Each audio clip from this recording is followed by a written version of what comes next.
আসসালামু আলাইকুম। ভাইরাল এই 2 লেয়ারের ফিতা ফ্রকটি কাটিং করতে নিয়ে চলে আসলাম 6 থেকে 7 বছরের বেবির জন্য। গলার চওড়াটা নিলাম 3.5 ইঞ্চি এবং লম্বাটা নিয়ে নিচ্ছি 3.5 ইঞ্চি। আর চওড়াটা 3.5 ইঞ্চি নেওয়ার কারণ হচ্ছে এটার ফিতা ফ্রক হবে, কাঁধের মাপটা নিতে হবে 1.5 ইঞ্চি, এই কারণে গলাটা একটু বড় করে নেওয়া। এখানে কাঁধের জন্য আমি নিয়ে নিলাম হচ্ছে 1.5 ইঞ্চি, 1 ইঞ্চি। 1 ইঞ্চি পরিমাণ রাখলেই কিন্তু এটা হয়ে যাবে। এখন আমি বগলের লম্বার মাপটা নিয়ে নিলাম। বগলের লম্বার মাপটা নিয়ে নিলাম 6 ইঞ্চি।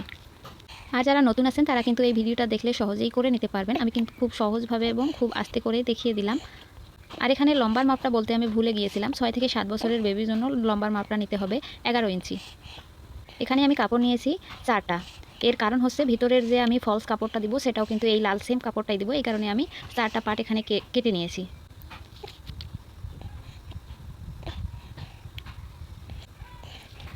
এখন কাপড়টা আমি কেটে নিচ্ছি। আর বডির মাপটা হচ্ছে কাপড়ের যে চওড়াটা আছে সেটা কিন্তু পুরোটাই আমি নিয়ে নিয়েছি। আপনারা কিন্তু বাবুর মাপ অনুযায়ী কেটে নেবেন, হয়তো বেশিও লাগতে পারে অথবা এর থেকে কমও লাগতে পারে। আর নিচে 1 ইঞ্চি পরিমাণ আমি ডাউন করে দিলাম। এর কারণ হচ্ছে যেহেতু ছোটো বাচ্চার ড্রেসগুলো, সুতি কাপড়ের ড্রেসগুলো ধুয়ে দেওয়ার পরে 2 সাইডটা একটু নেমে যায়, আর এটা কেটে দিলে অনেক সুন্দরভাবে ড্রেসটা আর কি 2 সাইডটা নেমে যায় না।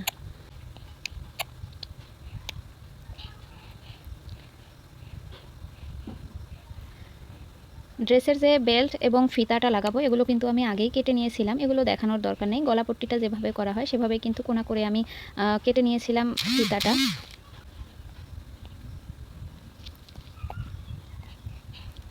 লম্বার মাপটা এর আগে দেখাতে ভুলে গিয়েছিলাম, এখন দেখিয়ে দিলাম। এটা কিন্তু 11 ইঞ্চি।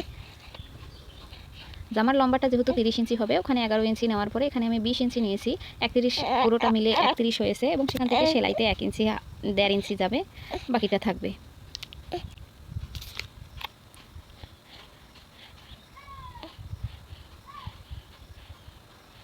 আর 2 নম্বর লেয়ারটার জন্য আমি এখানে 10 ইঞ্চি করে একটা কাপড় কেটে নিয়েছি শুধুমাত্র সামনে দেওয়ার জন্য।